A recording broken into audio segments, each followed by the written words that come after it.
झारखंड में भी आपातकाल के दौरान नेता, विद्यार्थी और समाजसेवी ज्यादतियों के शिकार हुए, जिसमें विधानसभा के पूर्व अध्यक्ष और रांची के वर्तमान विधायक सीपी सिंह भी शामिल थे। डीडी न्यूज ने उनसे आपातकाल से जुड़े विषयों पर बातचीत की।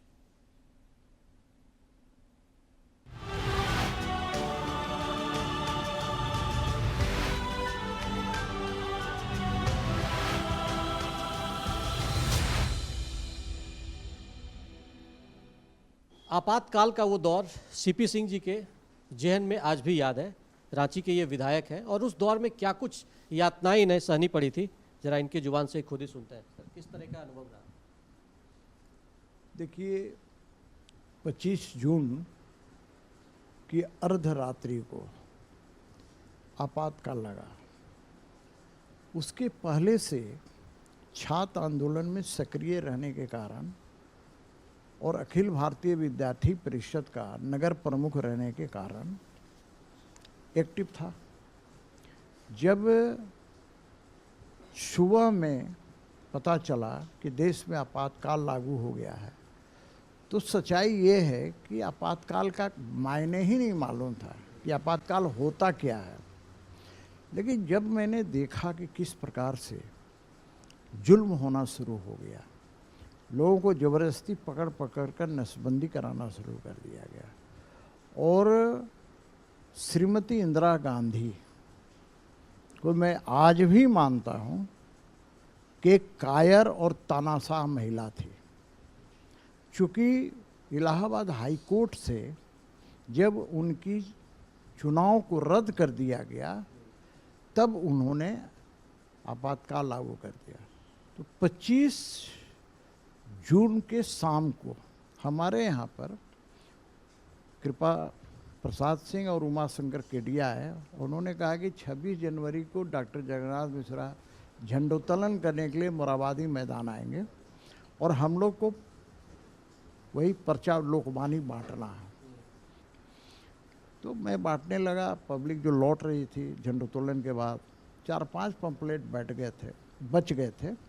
उसी बीच वहाँ पर एक पुलिस का अधिकारी और एक स्पेशल ब्रांच का अधिकारी मुझे पकड़ लिया और वो पंपलेट हमसे हाथ से छीन लिया और कहा कि चलिए।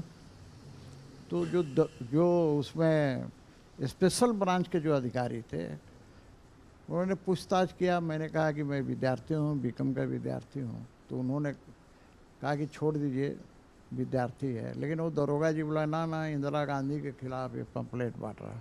चूँकि उस पंपलेट का शीर्षक था, स्वतंत्रता का मूल्य प्राण है, देखो कौन चुकाता है। फिर मुझे गिरफ्तार करके फिर कोतवाली थाना ले जाया गया। रात भर में कोतवाली थाना में रहा और दूसरे दिन मुझे जेल भेज दिया गया, रांची जेल। रांची जेल पर मैं देख रहा हूँ कि डॉक्टर सुजमनी सिंह, कड़िया मुंडा जी, देवदास आपटे जी, सुखाड़ी उरांव जी, ये सहित लोग वहाँ पहले से जेल में बंद थे जी। जो रांची विश्वविद्यालय के वाइस चांसलर थे, उनको मैंने एक पत्र भेजा कि मुझे अनुमति दिया जाए कि मैं जेल से ही परीक्षा दे सकूं, क्योंकि मैं जेल में किताब मंगा लिया था, मैं वहीं स्टडी कर रहा था। लेकिन उन्होंने अनुमति मुझे नहीं दिया और उस 15 जुलाई को से मेरा परीक्षा होना था। फिर मुझे हजारीबाग जेल भेज दिया गया। हजारीबाग जेल मुझे कई खूंखार अपराधी थे और हमारे वही चारों साथी खूंटी वाले, हम लोग को भेज दिया गया वहाँ पर। कहा जाता है कि उस दौर में ऐसा लोगों को लगने लगा कि देश में एक बार आज़ादी का दौर खत्म हो गया, काला अध्याय जो आप बोलते हैं, संविधान खत्म हो गया, सब कुछ कुचल दिया गया। वो क्या अनुभव?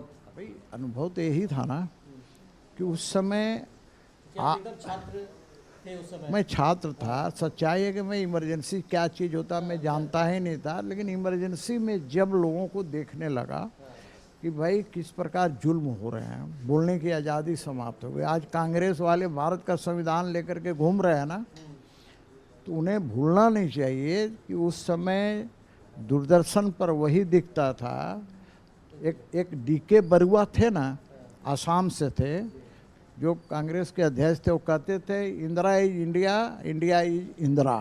तो कहने का तात्पर्य ये है कि ऐसा बना दिया कि इतना प्रतिबंध लगा दिया प्रेस की आज़ादी पर, चूँकि जो प्रिंट मीडिया थी और ये आज बहुत से सेंसरशिप था और विद्याचरण शुक्ल के जिम्मे था वो, प्लस श्रीमती इंदिरा गांधी ने संविधान में संशोधन कर दिया। तो कुल मिलाकर मैं इतना ही कहूँगा कि देश के अंदर फिर कभी आपातकाल न लगे, लेकिन ये कांग्रेसी सत्ता में आएंगे तो फिर ये प्रयास करेंगे।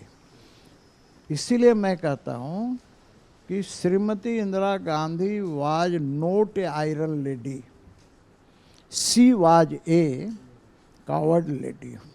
कायर महिला थी, एक डिक्टेटर महिला थी।